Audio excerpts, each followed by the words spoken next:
Hello বন্ধুরা, প্রথমেই জানাই আমার তরফ থেকে সবাইকে অনেক অনেক আন্তরিক ভালোবাসা। হঠাৎ করে আমার মনে হলো ফেব্রুয়ারি মাসের তো এই ভালো ভালো দিনগুলো পেরিয়েই যাচ্ছে, বেশ একটা উপহার দেওয়া নেওয়ার আবহাওয়া চারিদিকে। কি তাই তো? তাই ভাবলাম আমার তো তেমনভাবে কিছু করা হয়নি।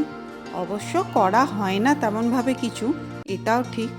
তবে কোনো বছর কিছু করা হয় না তার মানে তো এটা নয় যে এই বছরও কিছু করব না। তাই ভাবলাম নিজের হাতেই না হয় কিছু একটা বানাই। তো যেমন চিন্তা করলাম তেমন কাজে বসে গেলাম। তাহলে চলো, এই নিয়ে তো অনেক কথা বললাম, আর আমি এখন কি বানাচ্ছি সেটা নিয়ে এবার কথা বলি। তো ঘরের মধ্যেই যা সরঞ্জাম ছিল আমি সেই জিনিসগুলো নিয়ে বসে পড়লাম। যেমন তার, রং, আর ছিল পেপার টেপ। তো আমি প্রথমে তারগুলোকে ছোট ছোট করে কেটে নিয়ে এইভাবে ফুলের পাপড়ি শেপ দিয়ে প্রত্যেকটার মধ্যে পেপার টেপ জড়িয়ে দিয়ে সেগুলোকে এক একটা রং করে নিয়েছি।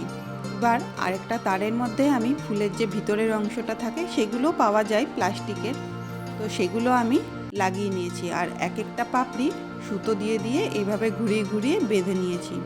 একটা পাপড়ি দেওয়ার পরে সেটা সুতো দিয়ে বেঁধে আরেকটা পাপড়ি দিয়ে প্রত্যেকটা পরপর সাজিয়ে নিয়েছি। আর পাপড়িগুলো পরে আমি খুলে দিয়েছি, আর দেখো কি সুন্দর এইভাবে ফুলের শেপ হয়ে গেছে। তো একই রকমভাবে আমি প্রত্যেকটা ফুল বানিয়ে নিয়েছি। একটা বানিয়েছিলাম লাল, একটা পিঙ্ক, আরেকটা বানিয়েছিলাম কমলা রঙের। তোমাদের মধ্যে হয়তো অনেকেই ভাবছো এত কষ্ট করে করার কি দরকার, বাজার থেকে তো আরও সুন্দর সুন্দর ফুল কিনতে পাওয়া যায়। কিন্তু কি জানো তো, নিজের হাতে যখন কোনো জিনিস বানানো হয় বা সেটা যখন কাউকে উপহার স্বরূপ দেওয়া হয়, সেটার আনন্দ কিন্তু বলে বোঝানো যাবে না। আমার কিন্তু বেশ ভালোই লাগে ঘরের মধ্যে এই ছোটো মোটো হাতের কাজগুলো করতে। আর চলো, কথা বলতে বলতে আমার 3টে ফুলও তৈরি হয়ে গেছে। এরপর আমি ফুলের নিচের অংশটা এইভাবে পুরো পেপার টেপ দিয়ে জড়িয়ে দেবো। আমি এখানে পেপার টেপ ইউজ করছি কারণ এই পেপার টেপের উপর রং করতে না খুব সুবিধা হয়। তো তোমরা কালারিং পেপার টেপও বাজার থেকে পেয়ে যাবে। তো আমি কিন্তু বাজারে যাইনি, সমস্তটাই নিজের হাতে করেছি। আমার কাছে যা ছিল সরঞ্জাম সেটা দিয়েই বানিয়েছি।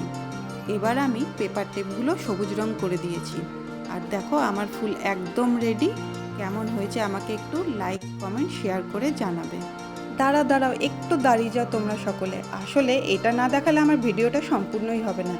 এই হচ্ছে আমার ছেলের পড়ার টেবিল। আর ছেলেকে ফুলগুলো দেখাতে কি বললো জানো, এই সব ফুলগুলো আমি রাখবো আমার পড়ার টেবিলে। খুব সুন্দর হয়েছে নাকি? আর এর থেকে আমার কাছে আনন্দের কী বা হতে পারে বলো?